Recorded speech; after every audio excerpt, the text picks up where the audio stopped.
screen share. Let's see.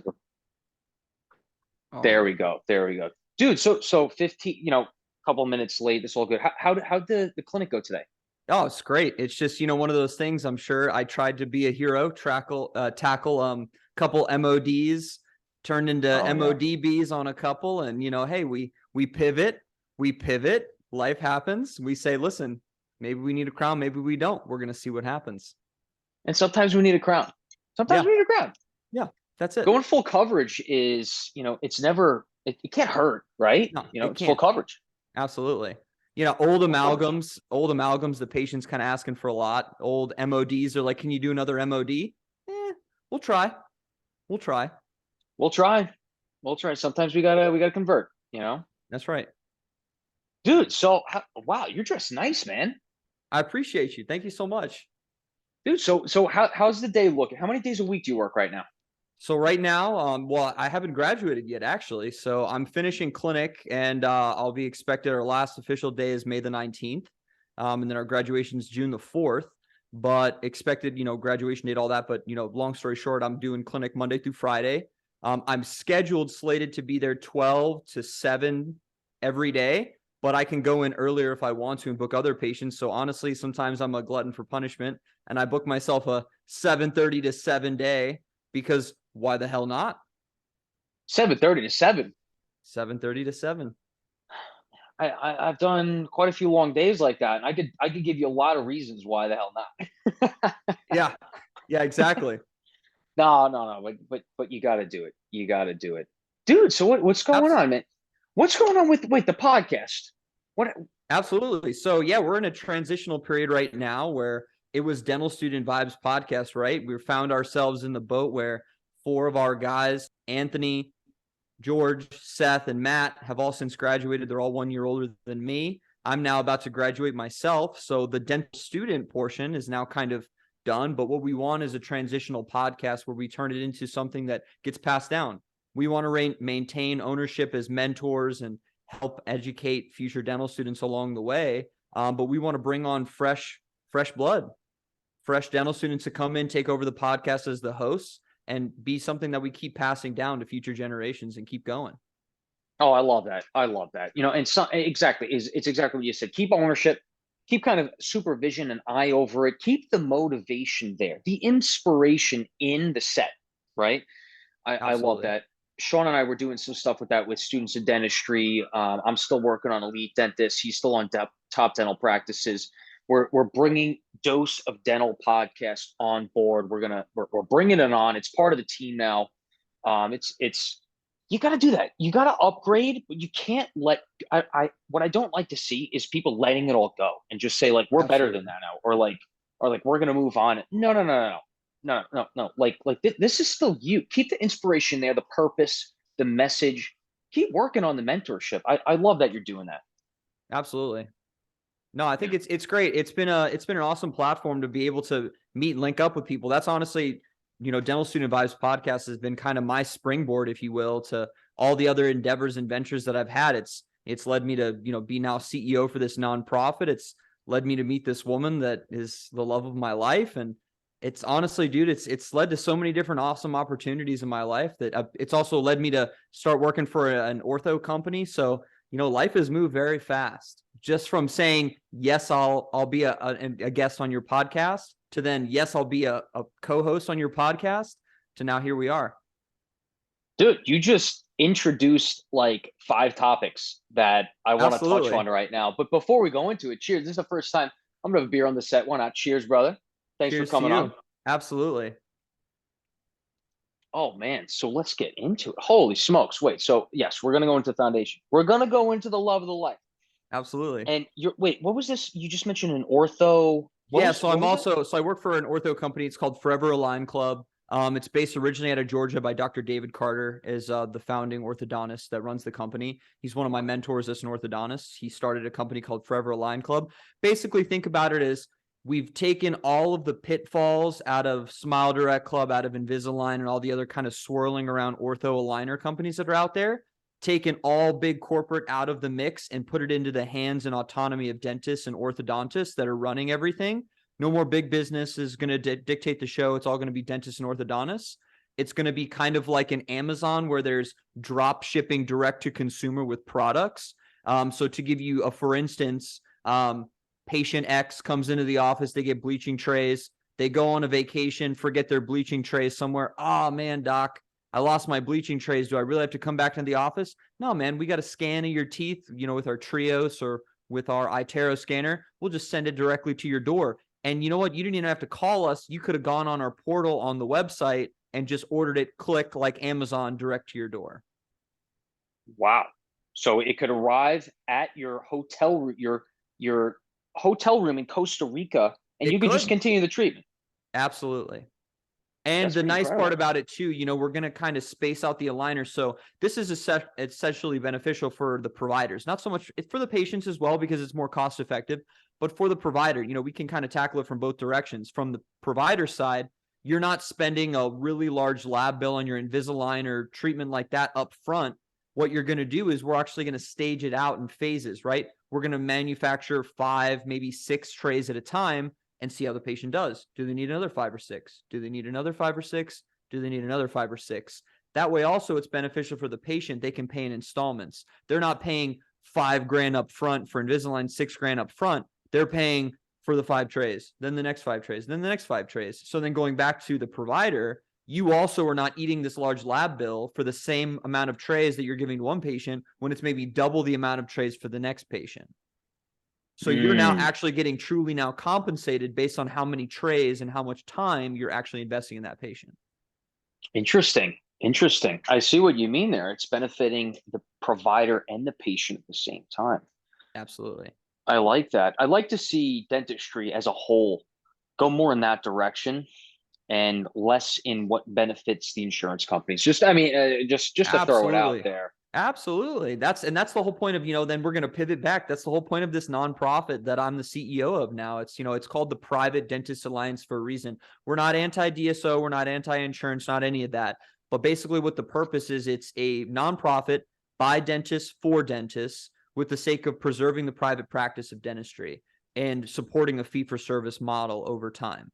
Because I'm sure and many of our listeners and everybody else out there that's a dentist or even a dental student knows dental insurance is unfortunately not your friend. It's a wonderful thing that helps a lot of people, but I think it harms a lot more along the way. Yeah, because it has nothing to do. They have no interest in preventative care, and this is everything we learned from day one of dental school. I mean, this Absolutely. is this is everything that benefits the patient. Forget Right. providers, forget insurance company. It's preventative care. There is nothing in insurance companies that supports preventative care. I No. mean, you see it a lot in posts, you see it a lot in social media, Instagram, TikTok, whatnot. This whole deal of like, oh, the dentist, the doctor's trying to, sap as much money from you as possible. Let's talk about insurance. How much do they cover? We don't have to go that direction, but wait. So for all the listeners, for myself too, spell this out. What's this foundation? I want to get right into that right now. Absolutely. So the long story short, it's called the Private Dentist Alliance. We go by the acronym PDA. PDA in your head is now so many different acronyms. Just remember private, exactly. Private Dentist Alliance. So Yeah. it started by our founder, Dr. Greg Winteregg. He was my mentor that I actually met podcasting. I actually attended a conference that he did about almost 3 years ago now. We linked up, we interviewed him on the podcast, became a sponsor of Dental Student Vibes podcast, started working for him. I talked to the man for 12, almost 13 months every single day, started working for PDA. We started doing our own podcast for PDA. And then unfortunately, during COVID times, we're not entirely sure how he passed, either COVID, as a result of like an issue with COVID or just a stroke or a heart attack, something like that. But he expired, unfortunately, very rapidly.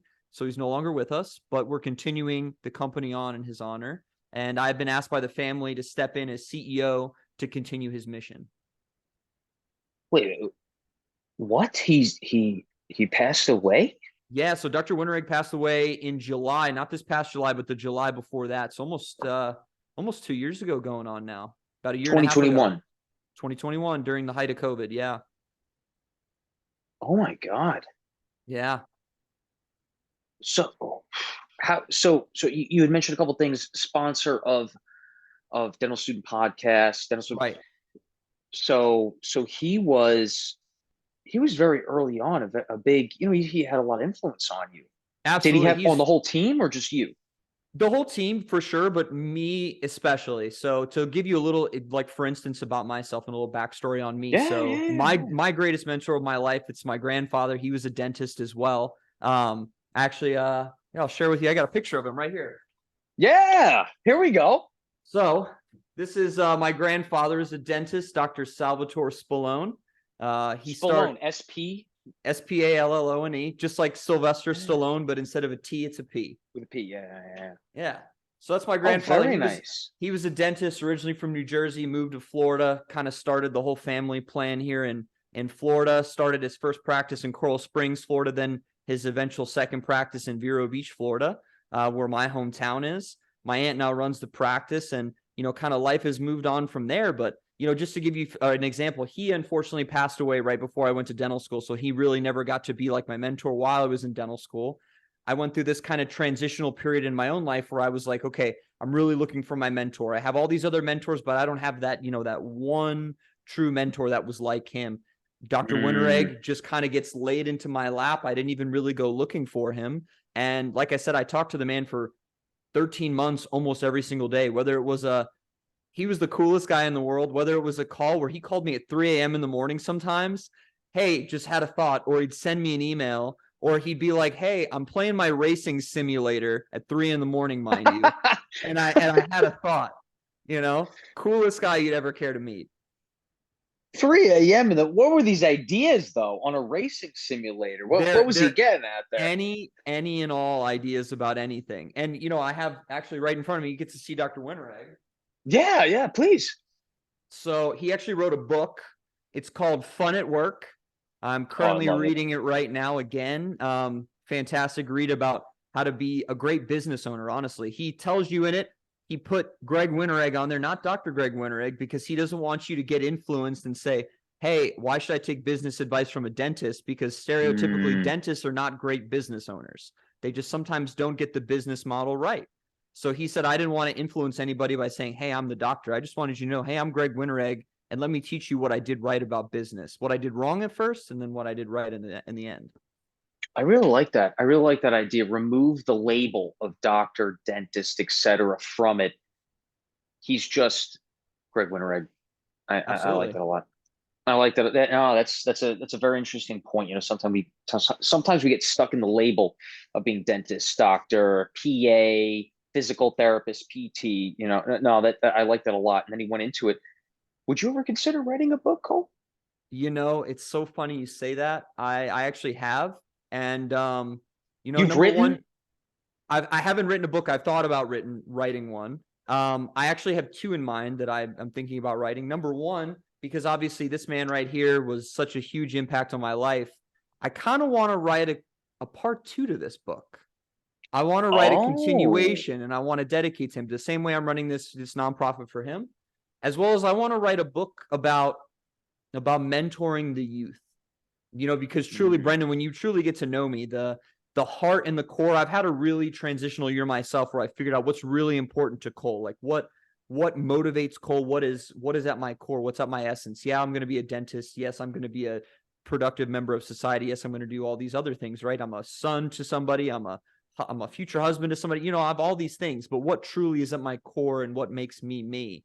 And I've realized it's through the podcast, it's through the working at the nonprofit, just even talking to youth, that I've really found that my true purpose is I love to educate, I love to mentor, mm, and I love to help people realize their full potential. absolutely. I'm completely aligned with you there. That's why I'm really excited to have you on today. Finally we get to connect. I mean, we've I been kind know. of back and forth for years now. Let's be honest. Through Years, students at years dentistry, the podcast. electronically, yeah. Yeah, yeah, dude. No, this is big. This is big. And also, I mean, I'm sure giving back to or dedicating a book to your grandfather as well. That's awesome. I got to touch on it. I got to touch. Your grandfather didn't have too much hair, but you have a fine head of hair. Oh my I gosh, I hope you hope I got. keep it. Oh man, I hope I I hope you keep didn't it. get the hair gene there. Was it I mom's or know. dad's side? It's mom's side. I know it doesn't Oh bode man. well. Doesn't bode well. It doesn't bode well. I'm in the same boat as you. My grandfather, my uncles, mom's Yeah. side, bald. gone. Yeah. My dad's got a fine head of hair, so I'm just kind of growing it out, kind of hanging on by a thread. We got to Right. hope for the best. So tell me, what's the next step with the foundation? So there's a couple moves, right? So there's a couple plays that this is going in some directions that I want to take it. It's part of Dr. Winterig's original mission, and then because now I'm CEO and he trusted me and I've been given full autonomy, I want to take it to new heights. I want to help more people. I want to expand our audience. So to help more people, the first way to do that is I want to take it international. Right now, we're of course just national and we have some interest. I want to take PDA international. I want to be the first nonprofit for dentists and dental students that's a supportive community and links everybody together, that's giving mentorship international. I want, because to give you a little backstory on myself, some of my great mentors that have mentored me along the way that have honestly reached out to me, given me so many pieces of advice, some of them actually aren't here in the US. I can name 3 or 4 of them right now. Dr. Sam Eldery in Australia, phenomenal clinician, does amazing surgical and cosmetic cases. He's in Australia, and if I need him, I send him a message and, are you kidding me? The guy's down for a phone call, down for a FaceTime, sends me long voice memos about things to keep in mind. Dr. Tahrir Alwan in Iran, amazing, fantastic clinician that has a brother that also works. I mean, I could go on. I've met some amazing practitioners along the way that have been in other places.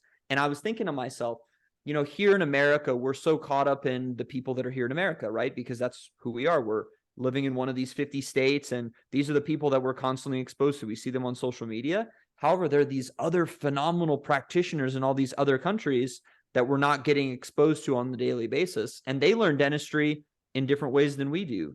At the core, some of the principles are the same, but techniques are a little bit different. Materials that they use are a little bit different. So why not have everybody communicating and sharing ideas? And maybe we can then make dentistry a better place by getting everybody on the same page. Let's collaborate. Let's connect. Let's unite. Let's bring dentistry forward. I love Absolutely. that. I love that. I ran Australia. Wait, so let's just take a step back. How'd you become CEO?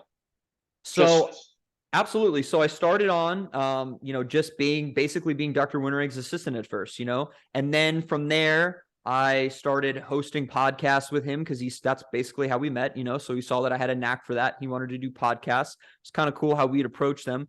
He would come as the seasoned dentist that's been working for 30 plus years in the field, a lot of experience. And then the young guy coming into the mix that's representing the younger generation, but also trying to move the profession forward, right? So we would attack topics from 2 different directions. So that's how that started. And then unfortunately, after he passed, I took on a little bit more of a leadership role because his son-in-law, Aaron Johnson, took over as kind of interim CEO to kind of get things going, but he's not a dentist and it wasn't his job or his goal to do this. He was really just doing it for his father-in-law's namesake. He wanted to continue the foundation, but he realized he's like, this isn't my passion and this isn't my purpose. So I've been working with the company basically since day one, ground one, trying to make sure everything is, kind of running smoothly, taking off.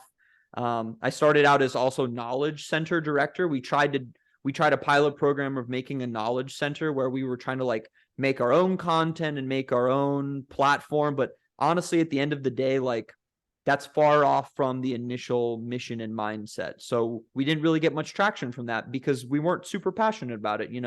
We don't want to teach courses. We don't want to like put out content about how to do the perfect MOD filling. That wasn't the intention of this. It was to unite people that maybe can teach you that with somebody that wants to learn that. And it also teach somebody maybe about business, also link up other people with different, specialties that are in other countries. That was what we wanted to do. We didn't want to make a masterclass, but that's in essence what we Yeah. were doing. Right. You don't want to go into the master class, get into series 1, episode chapter 1, 2, 3, selling each one by as you go. You want to get just to the basics of giving information, mentoring at yes, and then kind of linking up different spheres or niches, if you will, from different countries, different cultures. I like that. I like that a Absolutely. lot. So like you asked, kind of like what's in the future, right? So number 1 is international. Number 2 is to make an absolute fantastic mentorship program, one unlike one you've seen before. I know like, with some of the social media platforms that are out there, like there's trying to like pre-dental mentor and all these other things that are trying to link up dental students with dentists or pre-dental students with dental students, all that kind of stuff.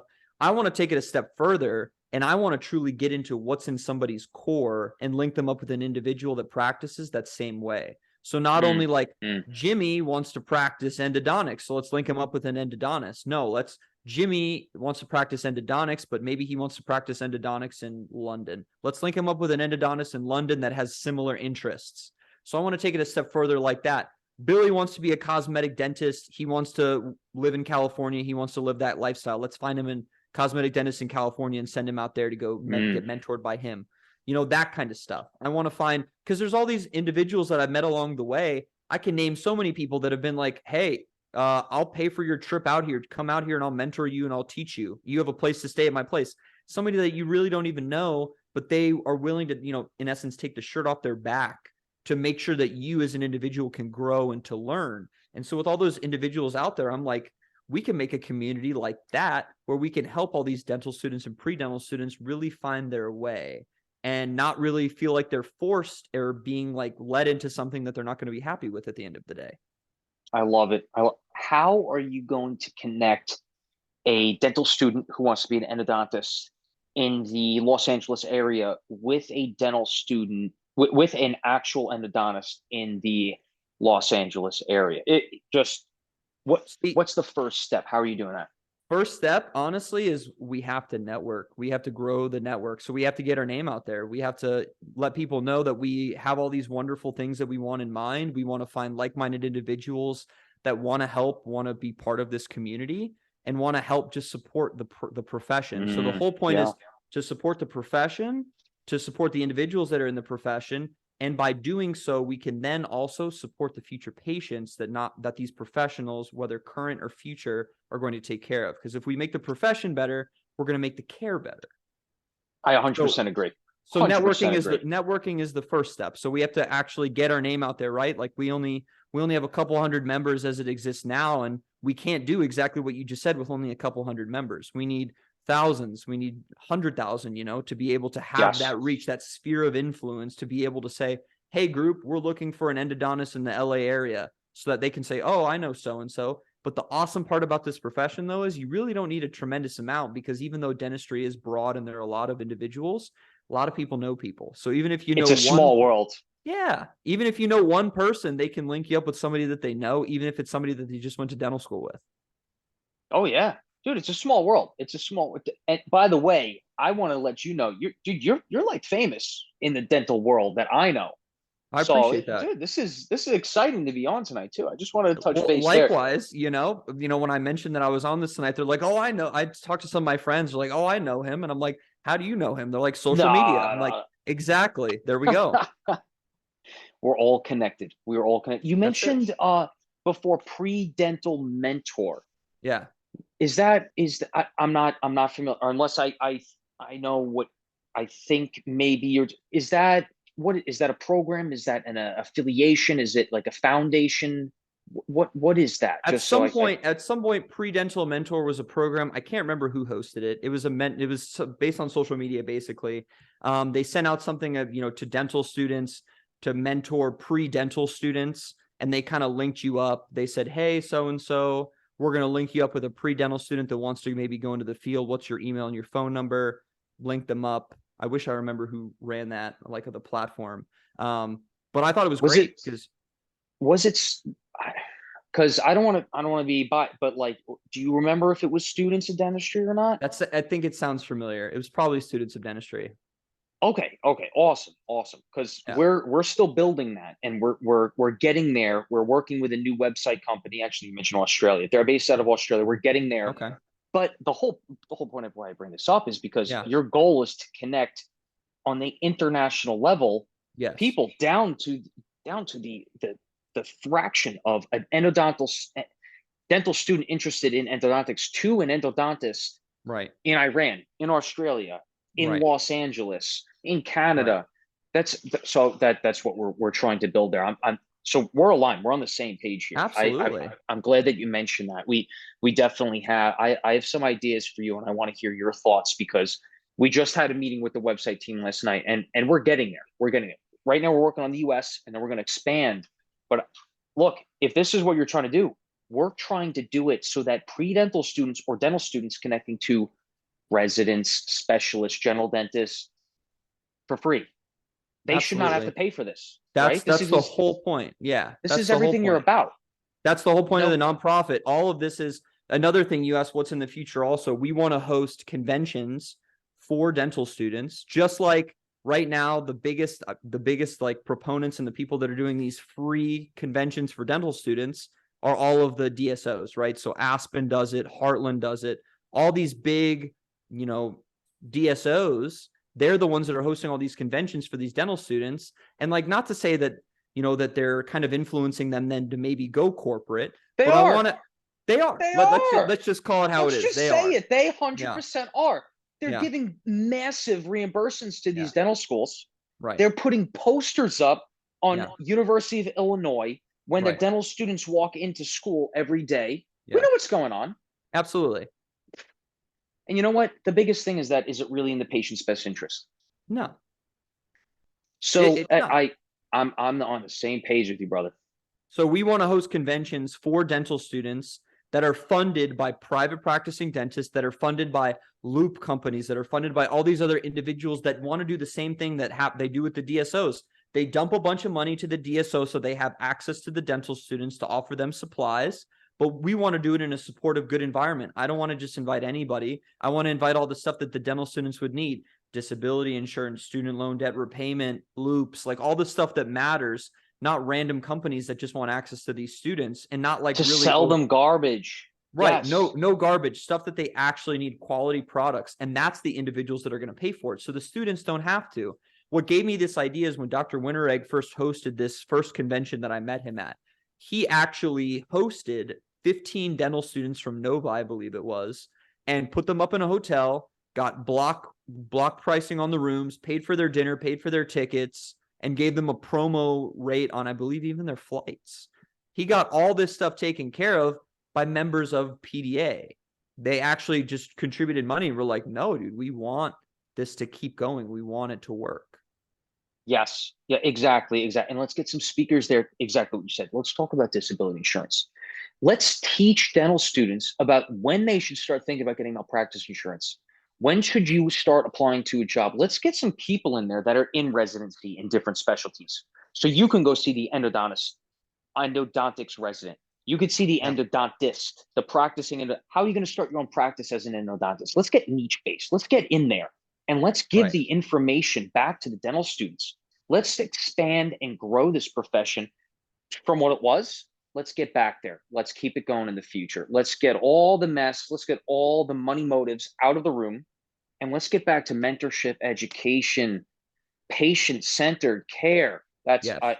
We're on the same page, both. I love it too. So then the last thing, and I'm sure you'll love this, and that's kind of the whole thing I wanted to talk about, is right now I'm working on a big thing, and it's all about giving back. It's all about giving back, and it's all about making sure that the future of this profession is, number one, supported. It's that every person that comes into this profession feels as if they are supported by the people that currently work there, and so that they can further themselves along in their career. So what I'm proposing is I want it to be something that is on a recurrent basis, whether we do it once a year, twice a year, whatever. And I want to put it in honor of the name of somebody important in dentistry. I want to dedicate this fundraiser every year to somebody important in dentistry. What the fundraiser I want to do is I want to raise enough money to pay for one dental student to have one full year of their tuition paid for. I love it. We need to do that. I knew this was coming. We need to get there. Yeah. Dental school has become so expensive. And I'm not sure why, when all the best clinical faculty are all part-time, basically Right. working for free. So it's I'm a little skeptical. What the hell? Where is this money going? Yeah. But it's so expensive. And I totally agree. We got to get there. We got to get there, man. It's expensive in all of the specialty programs. I don't know. I don't think it has affected OMFS yet, but they're starting to increase the length of these programs.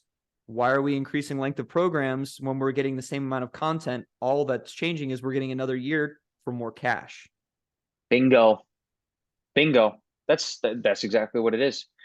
Something I've seen, because in oral surgery, we do have a lot of combination between medicine and healthcare. Yes, we have 7.5 left. What we'll do is when we get there, let's sign out and sign right back into the link, and we'll just keep it going. It'll be part 2 of the episode.